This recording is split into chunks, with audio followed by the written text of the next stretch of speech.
ఏ ప్రయోజనం ఉండదు, నోటి దాకా వస్తుంది, నోట్లోకి వెళ్ళదు అలా సంపాదించుకున్న సంపాదన. నాలుగోది ఏంటమ్మా? పోట్లాడి సంపాదించుకునేది ఏది నీ నోటి దాకా వెళ్ళదు కానీ లోపలికి వెళ్ళదు, సగంలోనే చేజారిపోద్ది. నువ్వు అనుకోవచ్చు, నా మాటే పైనుంది చూసావా, నేనే నెగ్గాను చూసావా, నా మాటే చెల్లుబాటు అయింది చూసావా. నలుగురు నువ్వు విర్రవీగుతూ గర్వంగా గొప్ప గొప్పగా చెప్పుకొని తిరగొచ్చేమో. దీనివల్ల నువ్వు లోకంలో ఎలా కనబడతావంటే ఆ కాసేపే, తర్వాత నిన్నెవరో పట్టించుకోరు.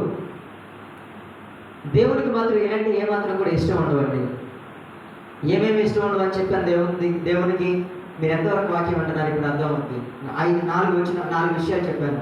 మొట్టమొదటిది ఏంటమ్మా? వాక్యము సరిగా వినకపోతే, సరిగా కదా అసలు వింటే